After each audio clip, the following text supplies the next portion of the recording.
Assalamu alaikum. Welcome all. Today we discuss fetal circulation.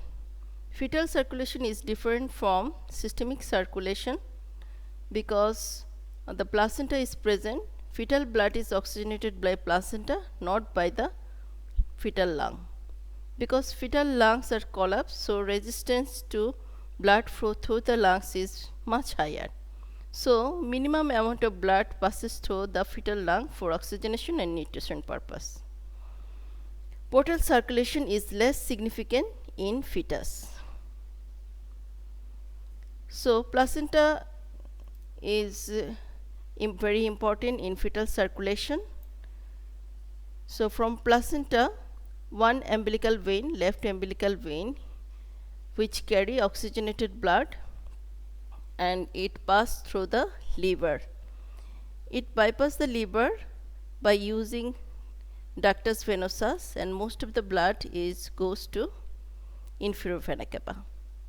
Small amount of blood is passes through hepatic sinusoid, and using hepatic vein, blood drain into the inferior vena cava. Then the blood drain into right atrium. In the right atrium, small amount of blood passes from right atrium to right ventricle. Then blood enter the pulmonary trunk. Here, the small amount of blood goes to lung and give oxygenation and nutrition to the fetal lung, and blood of the lung, fetal lung, drained by the pulmonary vein, and this blood is entered into the left atrium. So, pulmonary trunk, most of the blood of the pulmonary trunk by using ductus arteriosus goes to arch of the aorta. Again, I discuss the blood of the right atrium. Here, most of the blood of the right atrium goes to left atrium by using foramen ovale. In this stage of development, the interatrial septa is not fully formed.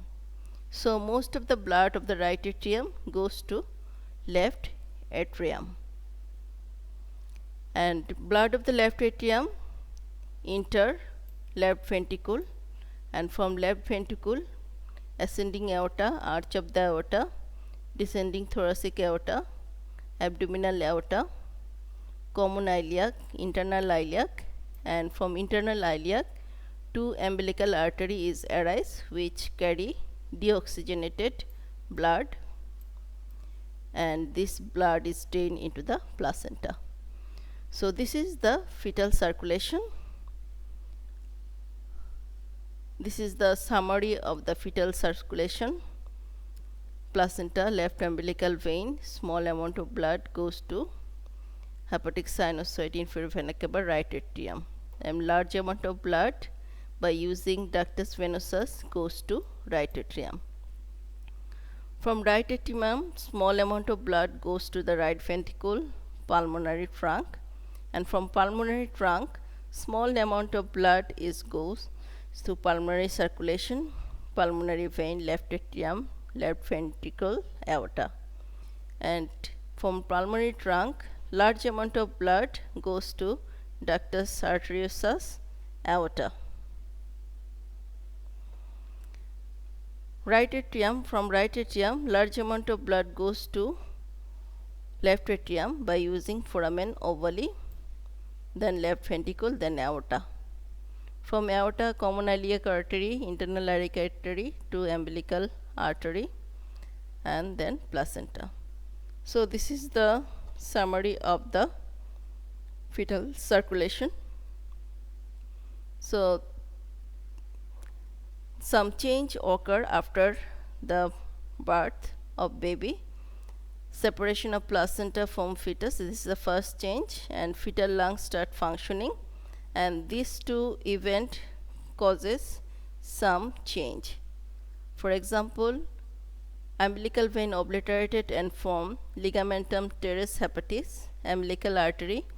Proximal part is converted into supravesical artery and distal parts is converted into medial umbilical ligament, and ductus venosus obliterated and form ligamentum venosum, and ductus arteriosus obliterated and form ligamentum arteriosum, and foramen ovale close and form fossa ovalis. So this is all about fetal circulation.